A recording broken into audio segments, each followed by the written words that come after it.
l'agence.expert. C'est vrai que l'intérêt d'une marketplace, c'est que le site, il est déjà fait et on peut vendre immédiatement.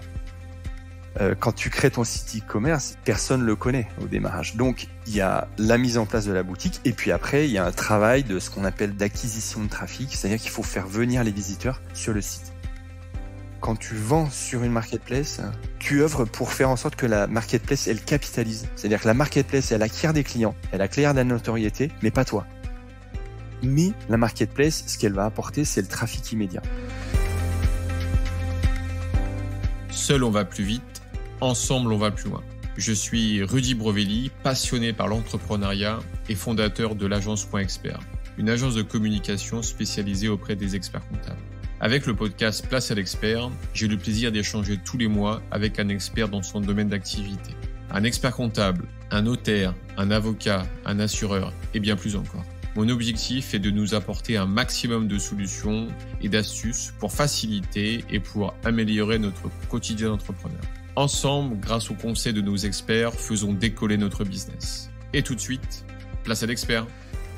J'ai le plaisir d'accueillir ce mois-ci Thibaut Dussert, expert en e-commerce. Thibaut est le cofondateur et le directeur e-commerce de l'agence ARPA3, une agence marketing spécialisée dans le e-commerce créée en 2016. Il accompagne leurs clients, e-commerçants, à la fois sur le plan technique et marketing, et propose une gamme diversifiée de prestations comme la création de boutiques e-commerce, l'acquisition de trafic, l'optimisation UX, ainsi que de la formation, conseil et consulting.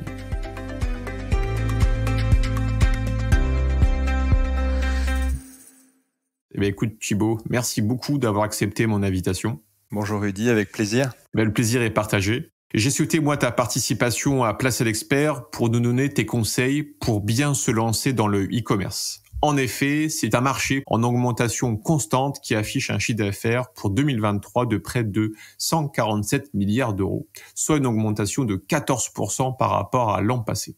Le e-commerce représente aujourd'hui une augmentation de 12,5% du marché du détail, soit une augmentation de 5% du nombre de sites marchands qui représentent plus de 10 000 nouveaux sites créés en 2022. Maintenant, si vous souhaitez vendre en ligne, il y a plusieurs manières d'y aller, soit de créer son propre site marchand ou d'utiliser des marketplaces, appelés aussi places de marché, type Amazon.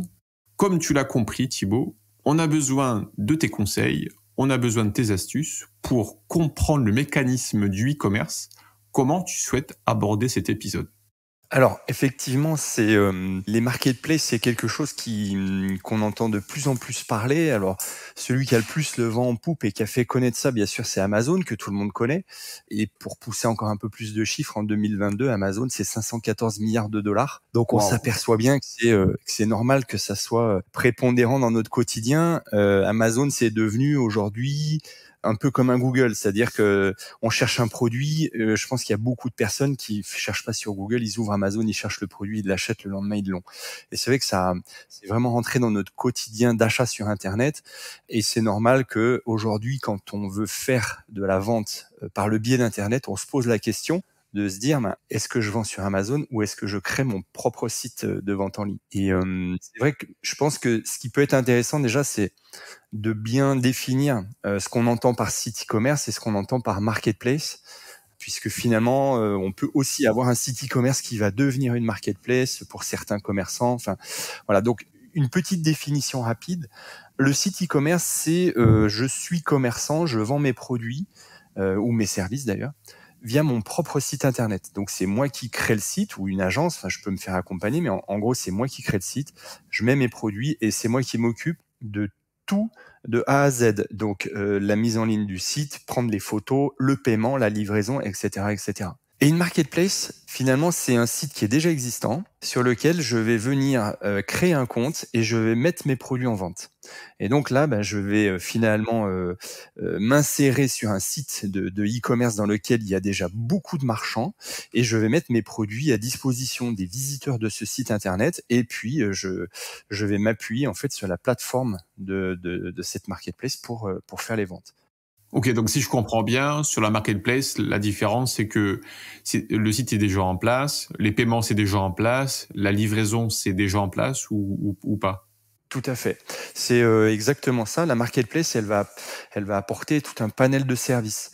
Elle va, en fait, en gros, la marketplace, elle va soulager le e-commerçant de toute la partie technique de la vente en ligne. Le e-commerçant, il arrive avec ses produits, il les met en vente et il s'occupe de plus rien. Alors, quand je dis plus rien, c'est pas tout à fait vrai puisque ça va dépendre des markets aussi. Il y en a qui vont demander aux commerçants de gérer lui-même les expéditions. Et puis, il y a surtout aussi le service client qui est toujours, qui doit être assuré par le marchand. Par le marchand. Mais Ouais. c'est exactement ça. Et ce qu'il faut noter, c'est que on connaît tous Amazon, mais après, donc Amazon, c'est une place de marché généraliste. C'est-à-dire que vous allez trouver de l'alimentation, des ordinateurs, des livres, vraiment de tout. On trouve tout sur Amazon. Et après, vous avez des places de marché qui sont des niches et donc qui vont être parfois plus pertinentes parce que ça va vous permettre aussi de toucher des gens qui sont une population qui est plus pointue. On a par exemple Etsy. Je sais Oui. pas si tu connais, ils vendent c'est pour toutes les créations artisanales. C'est plutôt, c'est ça, artisanal, ouais, c'est ça, ouais, ouais, ouais. Si par exemple vous êtes un artisan en fait qui crée des ceintures sur mesure ou en petite quantité, ce type de marketplace pourrait, comment dire, être plus adapté que Amazon. En gros, c'est ça. C'est ça, exactement. Puisque, en fait, ce qui est intéressant de voir avec une marketplace, c'est que quand vous allez sur une marketplace, vous bénéficiez de la clientèle de cette marketplace-là. C'est un petit peu comme si demain je voulais, dans le monde réel, si je décidais de vendre mes produits, je peux les vendre au supermarché. Donc je vais dans un supermarché, je me fais référencer, mes produits sont mis en vente dans les rayons du supermarché, et ben j'aurai tout de suite des clients. Contrairement à je crée une boutique et donc je vais louer mon local, je vais commencer à mettre mes produits, à faire la devanture, etc., etc. Ben là, le temps que mes premiers clients arrivent. Faire la publicité, la promotion, tout ça, ouais, ouais. Exactement. Exactement. Donc le parallèle, on pourrait le faire à ce niveau-là. La place de marché, c'est comme un supermarché en fait. Voilà. Et donc il y a comme sur les marketplaces de niche, il y a des supermarchés qui vont être spécialisés dans les produits bio. Il va y avoir des supermarchés de vin. Il va y avoir donc le premier, c'est vrai que ça c'est un critère à prendre en compte quand on veut vendre sur les marketplaces, c'est de se dire est-ce que je veux être sur une marketplace généraliste ou est-ce que je veux être sur une marketplace un peu plus de niche. Mano Mano, par exemple, qui est quand même très orienté bricolage, jardin, etc. Ça peut être plus pertinent que de vendre sur Amazon. Complètement. Le public est pas le même, quoi. Mais je crois que de mémoire, la Redoute, c'est aussi positionné en marketplace, non? Tout à fait. Alors c'est exactement ça. Tout à l'heure, je disais que en fait, un e-commerce peut devenir une marketplace, puisqu'on a des acteurs comme ça, comme par exemple la Fnac, Darty, qui sont devenus en fait des marketplaces. On voit aussi en fait Leroy Merlin. Leroy Merlin commence aussi en fait à vendre des produits de marchands par le biais de son site. Donc c'est l'avantage finalement pour ces acteurs, c'est que ça leur permet d'avoir une profondeur de gamme en fait plus importante, de proposer des produits qu'ils pourraient pas proposer avec simplement leur catalogue. Et puis du coup ils augmentent leur référence et les marchands ils bénéficient de la notoriété de ce e-commerce qui est du coup cette marketplace. D'accord. Je savais pas que Leroy Merlin se positionnait aussi sur ce type de marketplace. Et d'ailleurs, du coup, sur Leroy Merlin, on va le voir sur la fiche produit, il y aura marqué par exemple exclu web, c'est-à-dire que c'est des produits qui peuvent être achetés que sur le site, puisque si tu vas dans un Leroy Merlin, tu trouveras pas ce produit-là. Et après, finalement, il y a un site aussi qu'on utilise tous, qui est une marketplace, c'est Le Bon Coin ou Vinted. C'est des marketplaces qui vont peut-être des fois faire du C2C, donc du particulier à particulier, mais qui finalement mettent en relation divers marchands et en gros, c'est vraiment un comportement de marketplace. Et donc ces marketplaces-là, parce que le Bon Coin, il y a certains pros qui utilisent Le Bon Coin pour vendre leurs produits comme ils le feraient sur un Amazon. Ouais, je comprends. Ouais. Si moi je suis commerçant, que j'ai un commerce physique et que je souhaite, on va dire, améliorer mon chiffre d'affaires ou améliorer ma visibilité par l'intermédiaire du e-commerce, est-ce qu'il y a, on va dire, des codes à respecter en disant, tu dois absolument créer ton propre site ou tu dois absolument aller sur une marketplace? Comment ça fonctionne en fait? Comment on pourrait aider en fait la personne qui voudrait se lancer Critères, ouais, les critères, ouais, c'est ça. Tout à fait, parce que c'est vrai qu'il y a, en fait, les marketplaces ou un site e-commerce, chacun va avoir ses propres codes. Et c'est vrai qu'il y a quelques points à connaître, quelques particularités à connaître sur l'un et l'autre pour pouvoir faire le bon choix. Moi, je sais que j'ai souvent des porteurs de projets ou même des e-commerçants qui me posent la question en me disant est-ce que ça vaut le coup que je vende sur les marketplaces? Est-ce que je dois faire mon e-commerce ou la marketplace? Dans quel ordre? Etc., etc. Il y a plusieurs critères à prendre en compte. En fait, le premier déjà, c'est au niveau de la marketplace. C'est vrai que l'intérêt d'une marketplace, c'est que le site, il est déjà fait et on peut vendre immédiatement. En gros, tu décides de vendre un produit, c'est très rapide. Tu décides de vendre un produit, tu crées ton compte sur Amazon, tu prends les photos, tu mets ton produit, le temps que le produit soit validé par Amazon et tu vends tout de suite. C'est-à-dire que tu as des visiteurs qui viennent consulter ta fiche produit. Potentiellement, en fait, en théorie, il y a des visiteurs immédiatement. Ce qui est une grosse différence avec un e-commerce, puisque quand tu crées ton site e-commerce, on en parlait tout à l'heure avec la boutique physique, quand tu crées ton site e-commerce, personne le connaît au démarrage. Donc, il y a la mise en place de la boutique, et puis après, il y a un travail de ce qu'on appelle d'acquisition de trafic, c'est-à-dire qu'il faut faire venir les visiteurs sur le site. Donc, il y a déjà cette notion qui est importante, c'est que la place de marché, la marketplace, elle va permettre d'avoir des visiteurs immédiatement. Donc ça, c'est important. C'est important à prendre en compte. Par contre, un autre point important, c'est que on gagne du temps pour le mettre en ligne, parce que le produit, on le met en ligne tout de suite, etc. On gagne de la visibilité immédiate, mais les coûts sont complètement différents aussi. C'est normal, hein, il y a la marketplace, elle offre des services. Il y a la commission. Exactement. Il y a des commissions. Il y a certaines marketplaces qui proposent également, en fait, qui demandent des frais fixes, donc il y a un abonnement, ce qui fait que parfois on n'a même pas encore vendu, qu'on doit déjà payer des frais fixes pour bénéficier en fait de ces services.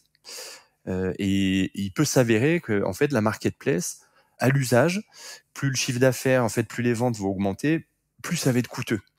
Donc c'est aussi ça qu'il faut bien prendre en compte, c'est que le démarrage, c'est une chose. Quand on démarre en fait sur un e-commerce, on pense aux premières ventes, etc. Quand demain on fera 10, 20, 30, 100 commandes par jour, les frais, ça peut devenir vite un gros poste et ça peut être rédhibitoire. Donc c'est aussi des choses à prendre en compte. La marketplace, à l'usage, ça coûte cher et ça peut coûter très cher. Donc ça voudrait dire dans ton discours, tu dirais à court terme, pourquoi pas se lancer dans la danse du e-commerce par l'intermédiaire d'une marketplace et ensuite, en fonction de leur évolution, de son évolution, aller sur son propre site e-commerce ou dire je me lance sur la marketplace, mais en même temps, je lance mon site e-commerce. Est-ce qu'il y a une stratégie, on va dire, idéale ou pas? Alors, il y a pas de stratégie idéale. En fait, ce qu'il faut voir, c'est que la stratégie, il y en a plusieurs. Il y a vraiment plusieurs stratégies, et c'est très bien que tu parles de ça, parce qu'en fait, il faut se poser la question de ce que va apporter l'un et l'autre, et des fois, ça peut être pertinent de faire les deux. Des fois, ça peut être pertinent de faire qu'un seul, et surtout, sur quelle plateforme il faut aller en premier.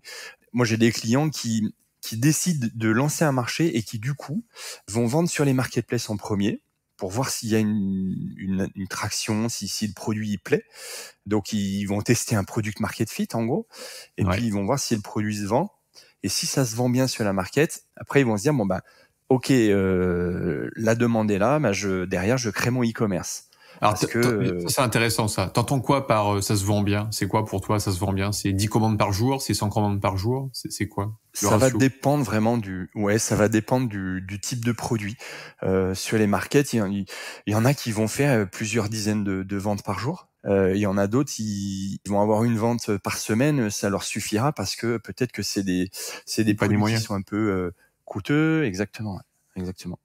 Donc voilà, c'est aussi un moyen, finalement, la marketplace, ça peut être un moyen de tester un produit, ou de commencer à tester la vente en ligne aussi, pour voir comment ça se passe derrière. Ouais, sans mettre beaucoup d'argent au départ, quoi, c'est ça? Tout à fait. Sans trop investir, quoi.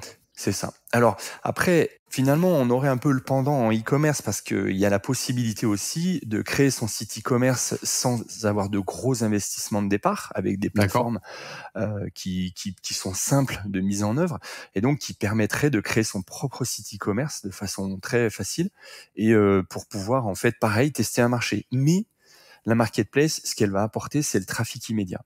Voilà, donc on pourrait faire la même chose en e-commerce en se disant, bah, ok, je crée ma plateforme relativement simple, je vais tester un marché, mais derrière, il faut bien prendre en compte qu'il va falloir faire venir les visiteurs sur le site et que ça va prendre du temps, donc il y aura un coût. Et les premières ventes, elles vont pas arriver tout de suite, alors qu'elles peuvent arriver tout de suite sur une marketplace. Ok, ouais. Sur des sites comme tu l'as indiqué, version type abonnement, mini-abonnement, t'as des noms à citer ou pas de solutions qui pourraient exister sur le marché, qui sont assez reconnues? Bien sûr, en fait, pour créer son propre site, il y a Shopify qui est une solution qui est très connue et qui est très bien parce qu'en fait, c'est une solution qui est très efficace parce elle fait vraiment, elle propose toutes les fonctionnalités nécessaires à avoir un site de vente en ligne qui est impeccable. C'est-à-dire que ce soit sur mobile ou ordinateur, c'est vraiment bien fait. C'est très cadré, donc on ne risque pas de faire de bêtises, on n'a pas besoin de compétences techniques. On va commencer à créer ses produits.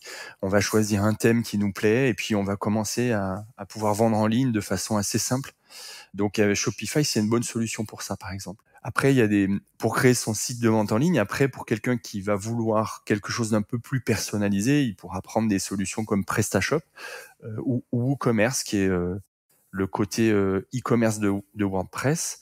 Mais là, Ouais. ça va nécessiter un peu plus de compétences techniques. Donc, D'accord. plus Donc de éventuellement liberté dans passer les par une fonctionnalités. agence, peut-être. Exactement. Sur PrestaShop et WooCommerce, c'est vraiment très conseillé de passer par une agence.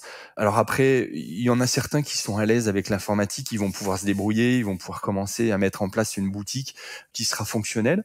Après, c'est toujours pareil, c'est quand on lance un business, il y a un moment donné où on risque d'atteindre un plafond de verre avec sa boutique et on va toucher les limites de ses propres compétences si on les fait soi-même. Et c'est vrai qu'une agence peut aider justement à être de bons conseils, à apporter des compétences qui seraient nécessaires à développer sa boutique et à pouvoir arriver à avoir des chiffres qui permettent d'en vivre et de faire vivre toute une équipe. Et nous, on le voit, c'est vrai la création d'une boutique e-commerce, ça nécessite beaucoup de compétences très pointues, donc du développement pur et dur, mais il va falloir un graphiste pour faire la charte graphique, il va falloir également faire du web marketing, pour faire tout ce qui est publicité, référencement, la partie hébergement. Et en fait, tous ces métiers, c'est difficile de tous les maîtriser. Et c'est pour ça qu'une agence est intéressante parce qu'elle apporte en fait l'ensemble de ces métiers-là de façon packagée et puis finalement le marchand il peut s'appuyer sur l'agence pour arriver à avoir la boutique qui convient vraiment à ses besoins, quoi. Il y a un point que je voudrais aborder avec toi, c'est pour moi, on va dire, je parle de stratégie e-commerce parce que je me dis, c'est très important dès le départ de choisir, on va dire, la bonne plateforme pour éviter en fait que à un moment donné, dans notre évolution, on soit bloqué à cause des choix qu'on aurait pris de cette plateforme qui est pas trop adaptée à l'évolution qu'on n'aurait peut-être pas pensé venir. Donc ma question c'est, imaginons demain tu pars sur du Shopify, tout à l'heure ce que tu as indiqué, et puis quelques temps après ce site e-commerce qu'on a lancé en fait marche extrêmement bien. On souhaite y intégrer des choses que Shopify ne propose pas, donc ça nous freine dans notre développement. Donc est-ce que on peut migrer facilement après sur des solutions plus professionnelles, ou est-ce que dès le départ il aurait dû se dire bon bah non, là il faut peut-être dès le départ se dire on va peut-être aller chercher une solution peut-être à court terme évoluer par rapport à ce qu'on a besoin, mais au vu de ce qu'on a envie d'aller, il faut plus aller chercher ça pour vous éviter d'être bloqué dans le temps, quoi. Alors en fait là-dessus, je pense qu'il peut y avoir plusieurs discours. Moi, je suis quand même assez partisan de se dire c'est pas forcément utile de partir avec des choses complexes si on n'a pas le besoin tout de suite. puisque je la confirme. migration d'une plateforme vers une autre peut Ouais. être tout à fait gérée. Nous, on le fait très régulièrement et ça pose aucun problème. Donc un Shopify vers un PrestaShop, c'est OK, quoi. Aucun problème. Et en gros, on va pouvoir parce que la clé de migrer, de changer de plateforme, c'est de pouvoir conserver les produits, bien entendu, mais il faut conserver son référencement, c'est essentiel. Donc ça, on sait tout à fait le gérer. Puis il faut conserver ses clients et les données clients, parce que c'est vrai que c'est pas très agréable quand tu commandes sur un site, tu retournes sur un site 3 mois plus tard, t'as plus ton historique de commande, tu vois, c'est parce que le site a changé, c'est assez désagréable. Donc, mais on arrive à migrer les données pour passer d'une plateforme à une autre sans problème. Donc là-dessus, je pense qu'il faut pas trop se mettre de blocage. Ouais, exactement. Pas trop se mettre de blocage quant au choix de la solution. Mais le choix de la solution est primordial dès le départ. Par rapport aux besoins. Tu le disais très justement. On a des clients qui vont avoir, par exemple, besoin de fonctionnalités très spécifiques liées à leurs produits. C'est intrinsèque au produit, un configurateur ou des choses comme ça. Avec Shopify, ils auraient beaucoup de mal à arriver à le faire. Il vaut mieux qu'ils partent sur une autre plateforme, comme un PrestaShop, par exemple.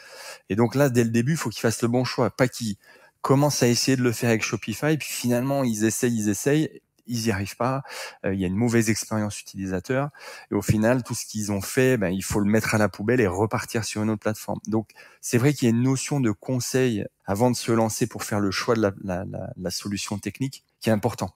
Ouais. Et est-ce qu'aujourd'hui on a toujours cette on va dire difficulté au niveau du paiement en ligne? Est-ce que c'est toujours un levier assez sensible dans la décision d'achat en fonction des solutions qu'on va utiliser de paiement, que j'utilise une solution bancaire classique de la banque française ou que j'utilise un Stripe, j'utilise un PayPal? Est-ce que tout ça, le 3 fois sans frais par exemple, est-ce que tu peux nous dire des choses? Oui, bien sûr. En fait, aujourd'hui, le paiement en ligne, en fait, je pense on n'est plus comme dans les années 2000 où on avait peur. C'est-à-dire que la sécurité sur le paiement en ligne était un critère fort. C'est-à-dire qu'aujourd'hui, je pense que la problématique des générations, des gens qui achètent en ligne, c'est plus tant de se dire est-ce que mon paiement il est sécurisé. Aujourd'hui, c'est plus de se dire est-ce que mon moyen de paiement préféré entre guillemets est proposé par la boutique. Par exemple, moi, j'aime bien payer avec PayPal, ou alors j'aime bien payer avec Apple Pay. Comme tu le disais, je veux payer en plusieurs fois sans frais. On voit aussi arriver, il y a une directive là qui est arrivée, qui s'appelle la DSP2, c'est-à-dire qu'il y a eu en fait des gros changements au niveau bancaire, et les banques ont été finalement un petit peu challengées. Elles ont été obligées d'ouvrir leurs API, etc. Ça a permis de faire émerger des nouveaux acteurs. Et on voit aujourd'hui, par exemple, des paiements par virement immédiat qui permettent t'es sur mobile, tu es sur le site, au moment de payer, tu dis ok, je paye par virement, ça ouvre ton appli bancaire sur ton téléphone, tu te connectes sur l'appli bancaire. Automatiquement, il dit voulez-vous payer 100 € sur la boutique de Rudy? Tu dis oui, ok. Tu valides sur ton appli bancaire, tu reviens sur la boutique en ligne, le paiement il est fait. C'est un virement, t'as pas eu besoin de sortir ta CB, c'est immédiat, c'est irrévocable. Au niveau des frais pour le commerçant, c'est plus intéressant parce que ça coûte moins cher. Il y a plus les plafonds de CB non plus. Donc, on voit arriver en fait des solutions comme celle-ci qui sont pleine d'avantages tant pour l'internaute, parce que c'est vrai qu'au niveau de l'expérience utilisateur, on est de plus en plus exigeant. C'est-à-dire que maintenant, si rapide, facile. Exactement. Le moindre petit grain de sable, en fait, dans ton processus d'achat va te faire partir.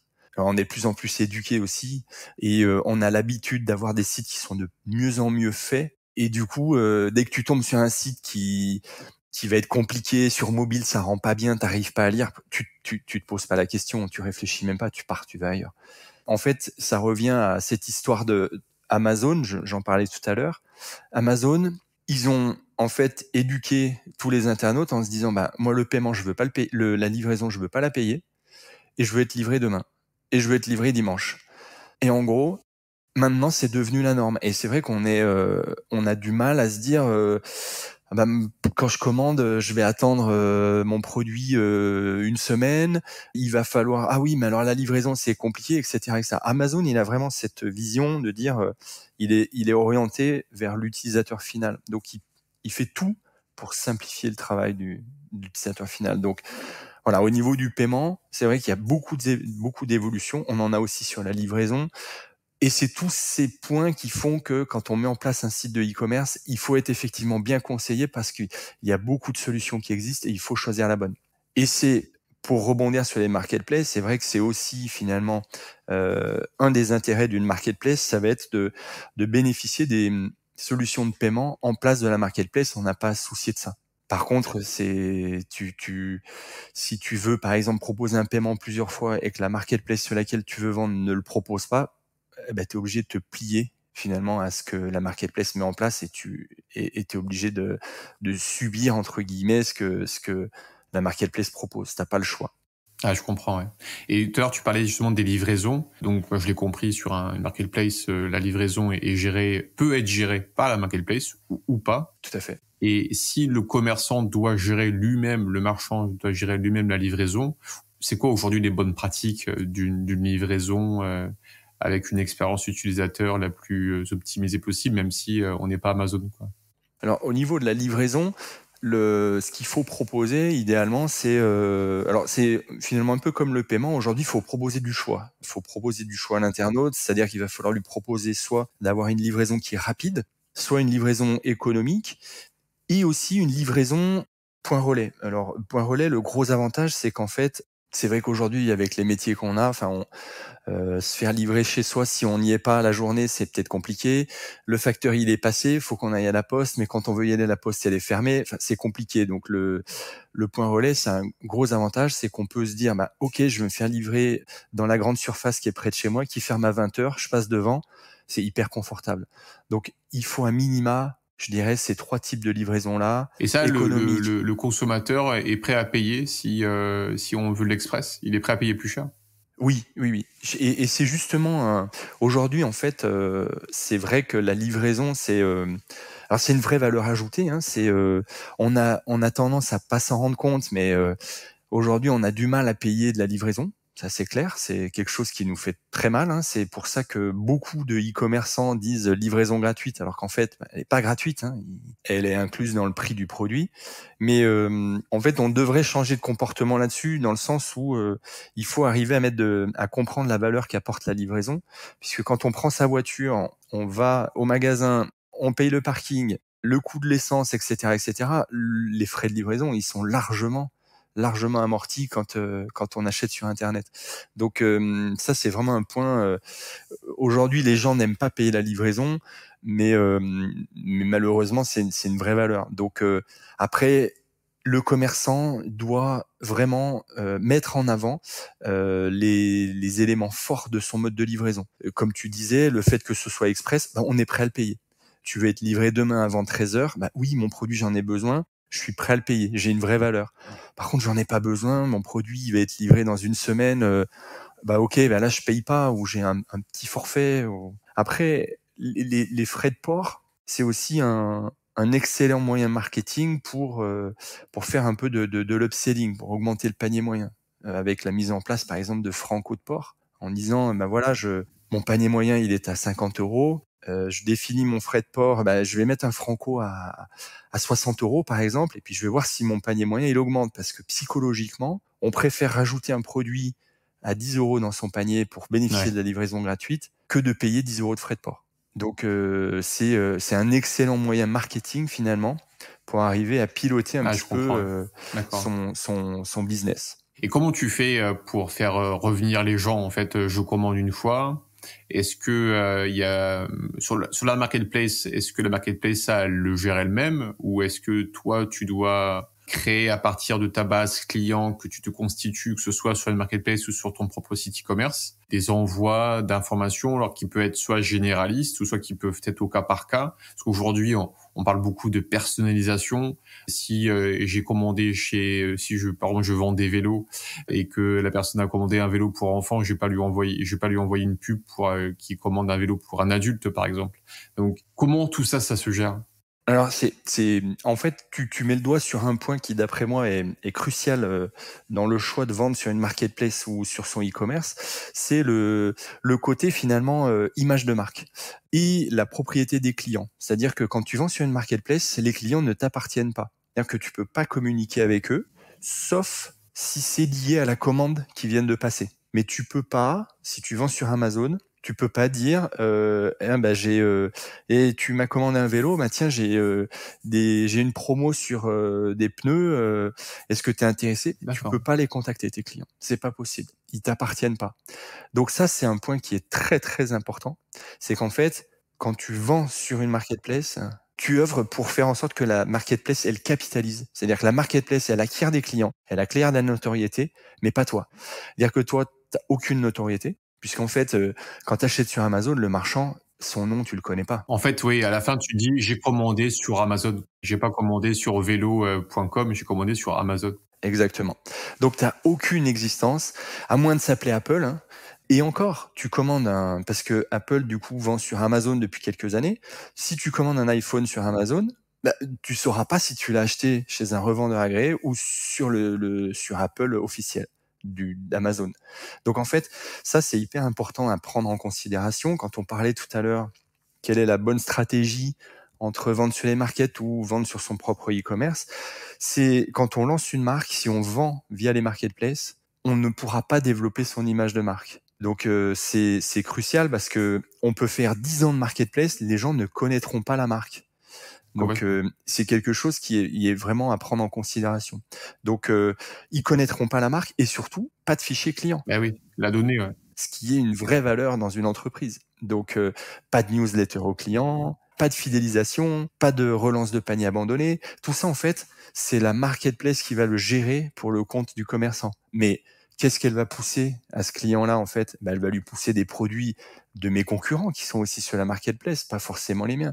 En fait, la marketplace, je citais tout à l'heure les avantages qui étaient donc le trafic immédiat, la visibilité immédiate, mais dans les inconvénients, on va dire que c'est la guerre des prix, c'est une concurrence exacerbée, et quand on vend sur les marketplaces, en gros, il faut se dire que c'est vendre au moins cher, puisque là, le client, il y va sur Amazon, tu tapes un produit, tu as 20 pages de même produit qui sortent, et en gros, le critère, c'est les avis et le prix.